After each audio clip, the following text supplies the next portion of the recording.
blending the best of both runners and divers to drive better business results. Thinking without data. Picture yourself overseeing your company's car fleet. You've got two types of cars, SUVs that get 10 miles per gallon and sedans that get 20. Each type of car makes up half of your fleet, and they all drive 10,000 miles a year. You've got enough money to replace one type of car with a more fuel-efficient model. So, should you replace the 10 mpg SUVs with 20 mpg ones, or the 20 mpg sedans with 50 mpg ones? At first, it might seem like upgrading the sedans is a better deal. After all, 50 mpg is a lot more than 20, right? But actually, replacing the SUVs would save more fuel.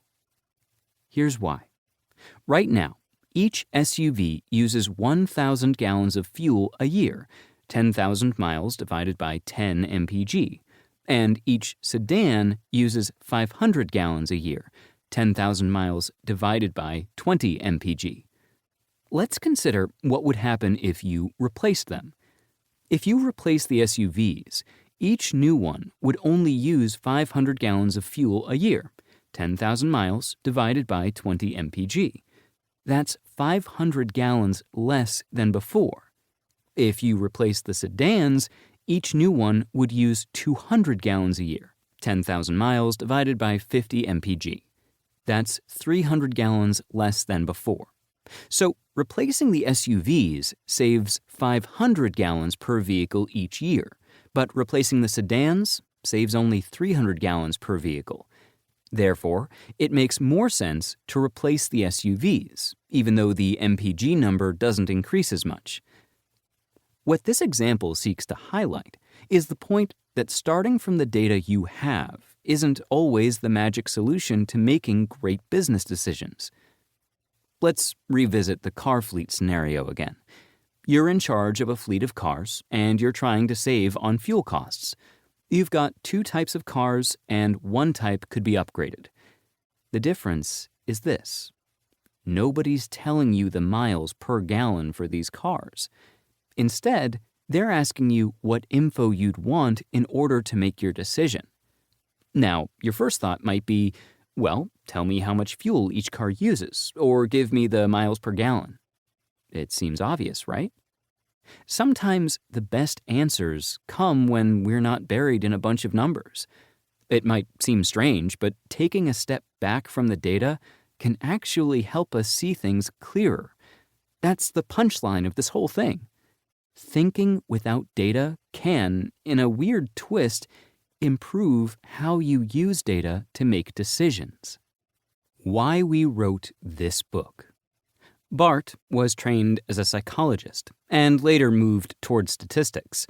Stefano was trained as a statistician and later moved toward psychology. Our paths crossed in the middle when we became business school professors. Around 15 years ago, the emergence of big data began to dramatically transform marketing. As a result, universities around the world launched new business analytics programs. Bart, then a budding assistant professor, was assigned to instruct customer analytics. He noticed that most existing courses focused solely on technical aspects, overlooking the vital role of behavioral science in decision-making. Determined to offer a more holistic approach, Bart integrated psychology into his curriculum, confident that this would better prepare his students to tackle business problems with statistical models.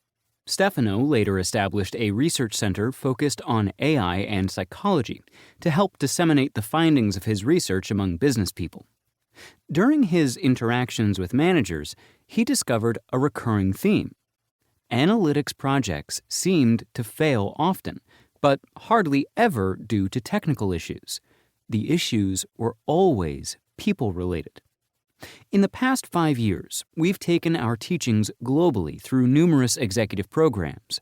We aim to provide a fresh perspective on data analytics to business decision-makers.